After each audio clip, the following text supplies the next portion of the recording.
Ever wonder why I'm so beautiful? It's because of Neris's beautiful soft lighting. What is soft lighting, you say? How do you look beautiful like me? Let's break that down. Soft lighting 101.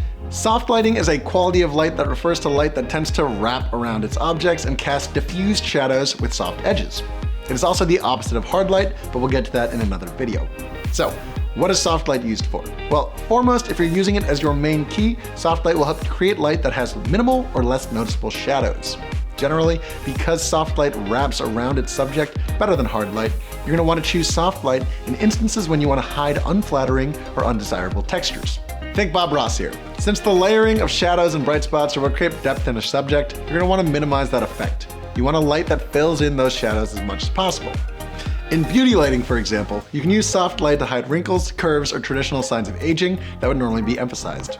Now, in addition, soft lighting is the go-to choice for any ambient lighting or fill lighting that you may need. Because soft light does not cast as noticeable of a shadow, you can use it in relation to your key light to raise the exposure of your shadows, but prevent a scenario where your subject has multiple shadows. The easiest way to think about this is in a traditional 3-point lighting setup. If your fill light is too hard, you run the risk of giving your subject 2 shadows underneath his nose and underneath his chin. One from your key and one from your fill. Now, since we're all humans, we're all used to having 1 shadow from the sun, so having only 1 shadow looks the most natural and normal. Obviously, you can break this rule whenever you want, but it's important to know for all the times that you want more classically beautiful lighting.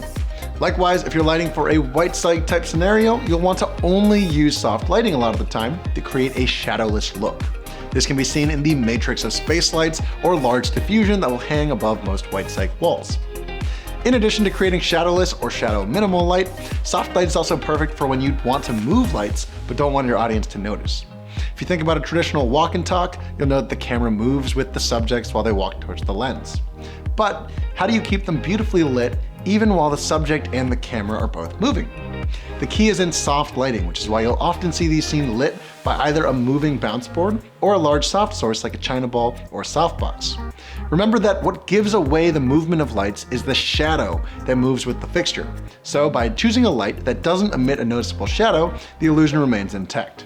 So now that we know when to use soft lighting, how do we create it and what tools do we have? Fortunately, the answer is super simple: size and distance. Generally speaking, the larger a source is, the softer the light emitted from it will be. Likewise, the closer a light is to your subject, the softer it will be, which makes sense considering that the closer a source is, the relative size of that source will be larger in relation to the source that it's shining on. Now, the sun, for example, is a super large source, but because it is so far from the earth, it shines hard light that you can see in your shadow on a clear sunny day.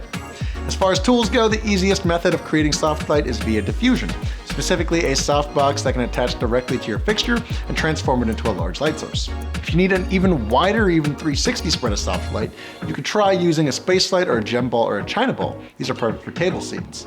But other super more easy or traditional methods of making soft light are silks, frames, anything that you can shoot your light through to increase the size.